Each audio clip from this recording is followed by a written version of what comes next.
जब भी बात आती है घर के वायरिंग की तो ऐसे समय में हाल फिलहाल में जिस चीज़ को बहुत ही ज़्यादा महत्व दिया जाता है वो है आपके घर की कंसील्ड वायरिंग।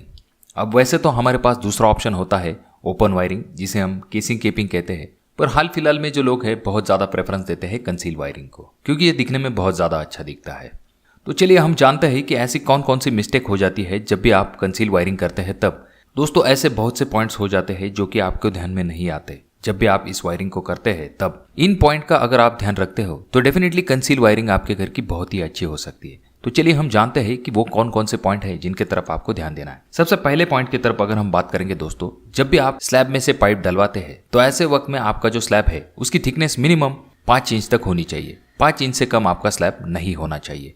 अगला पॉइंट यहाँ पर यह आ जाता है दोस्तों फैन बॉक्स का। जब आप फैन बॉक्स डलवाते हैं तो आपको ये चीज ध्यान में रखनी है। फॉर एग्जांपल के लिए जब आपका बेडरूम है तो बेडरूम में आपका बेड कहाँ पर आएगा, अगर ये आपको पहले से पता हो तो डेफिनेटली उस पॉइंट का सेंटर लेते हुए आप जो है फैन बॉक्स डलवा सकते हैं, जिससे कि आपको अच्छी खासी हवा मिल सके। और अगर आपको नहीं पता है कि आपका बेड आप कहाँ पर लेने वाले हो तो ऐसे वक्त में आप जो है रूम का स्लैब जो है उसके सेंटर में आपको फैन बॉक्स देना है। अगला पॉइंट यहाँ पर सबसे बड़ी मिस्टेक ये हो जाती है दोस्तों, जब भी आप पाइपिंग करते हैं तो ऐसे वक्त में आपको वॉल तो कट करनी पड़ती है। कुछ जगह पे ऐसा भी देखा जाता है कि वो लोग जो है वो बीम को कट कर देते हैं या फिर कॉलम को कट कर देते हैं या तो फिर कभी कभी स्लैब को भी कट कर देते हैं। तो दोस्तों ये बहुत ही गलत बात हो जाती है जब भी आप अपने घर का स्ट्रक्चरल मेंबर को डैमेज करते हैं। आपके जो कॉलम्स और बीम होते हैं उनके ऊपर आपके पूरे घर का लोड होता है। जब भी आप उन्हें कट करते हो तो ऐसे वक्त में उसकी स्ट्रेंथ कम हो जाती है। तो इस चीज का आपको ध्यान में रखना है। और कुछ महान लोग क्या करते हैं, न सिर्फ कॉलम कट कर देते, कभी कभी वो सरिये को भी कट कर देते।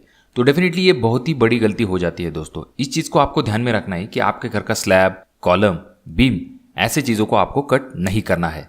खास करके कॉलम को तभी कट करने की जरूरत पड़ती है जब आपका पाइप एक वॉल से दूसरी वॉल की तरफ जा रहा होता है। तो ऐसे वक्त में बीच में खास करके कॉलम आता है।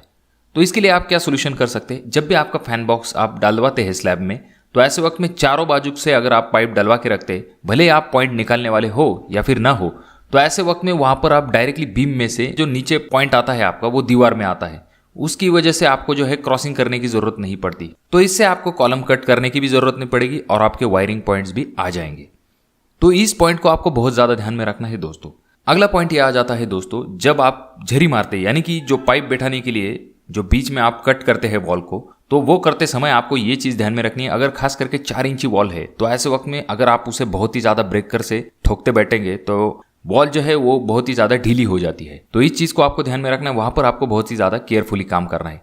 इसके लिए क्या सोल्यूशन है दोस्तों, इसके लिए आप क्या कीजिए, डायरेक्टली ग्राइंडर से कट करने के बाद क्रॉस करके अगर कटिंग करते हैं तो उसके बाद में ब्रेकर का इस्तेमाल करेंगे तो डेफिनेटली बहुत ही इजीली वॉल जो है वो कट हो जाएगी। और जो ब्रेकर की वजह से वाइब्रेशन होने की वजह से जो दीवार ढीली होती है तो वो भी नहीं हो जाएगी। अब अगले पॉइंट की तरफ बढ़ेंगे हम। यहाँ पर जो आपने कटिंग की होती है वहां पर जब आप प्लास्टर करते हैं ऐसे वक्त में वहां पर बहुत बार देखा गया है कि जहां पर आपके पाइप होते हैं वहां पर क्रैक दिखाई देते हैं।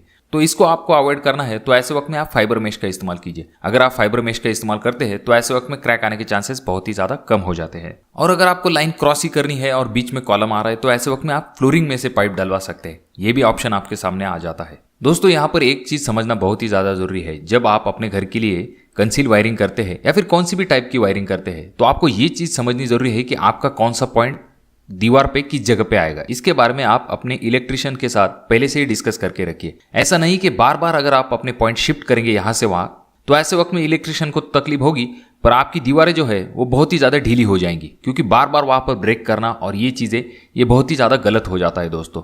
इससे आपके पैसे भी जाया जाएंगे, उसके बाद में दीवार का बहुत ही ज्यादा नुकसान हो जाएगा। तो ये चीजें हो जाती है। तो इसके लिए जैसे कि आपके पहले से ही पॉइंट आप कंसिडर करके रखिए, आपके घर में कौन सा बोर्ड कहां पर आएगा। खास करके आपको किचन में बहुत ही ज्यादा ध्यान देना है। देखिए दोस्तों यहाँ पर कंसील वायरिंग को बहुत ही ज्यादा प्रेफरेंस दिया जाता है। कुछ लोगों का मानना है कि मेंटेनेंस में इसमें थोड़ी मुश्किल होती है। डेफिनेटली मुश्किल होती है, पर ऐसा नहीं कि यह नामुमकिन होता ही। अच्छे क्वालिटी की पाइप इस्तेमाल कीजिए जो कि जब भी आपका स्लैब होगा ऐसे वक्त में ब्रेक ना हो। उसके बाद में आपका इलेक्ट्रिशियन जो है वो मौजूद होना चाहिए जब भी आपके घर का स्लैब डलवाने वाले हो तब, क्योंकि अगर कोई पाइप खुल गया या फिर निकल गया तो ऐसे वक्त में वो उसे तुरंत वहां पर क्लियर कर सकता है। तो इस वीडियो से आपको कौन कौन से पॉइंट पता चले, एक तो आपको स्लैब की थिकनेस मिनिमम 5 इंच लेनी है। उसके बाद में आपको किसी भी प्रकार का कंक्रीट, उसके बाद में आगे चल के आपका बीम, कॉलम, स्लैब ऐसी चीजों को कट नहीं करना है। और तो और किसी भी प्रकार के स्टील बार को कट करने की गलती बिल्कुल भी मत कीजिए, क्योंकि अगर आप स्टील बार तक पहुंचते हैं तो ऐसे वक्त में आपने बहुत ज्यादा कंक्रीट कट किया होता है और अगर आप फाइबर मेश लगाते हैं तो डेफिनेटली आपके दीवार में क्रैक आने के चांसेस बहुत ज़्यादा कम हो जाते हैं। दोस्तों, अगर आप ओपन वायरिंग यानी कि जिसे हम केसिंग केपिंग वायरिंग कहते हैं और कंसील्ड वायरिंग, इन दोनों में कौन सा विकल्प आपके लिए बेहतर है, इसके बारे में हमने एक सेपरेट वीडियो बना के रखी है। आई बटन में उसका लिंक मैं दे दूंगा, आप जाकर उस वीडियो को भी देख सकते हो।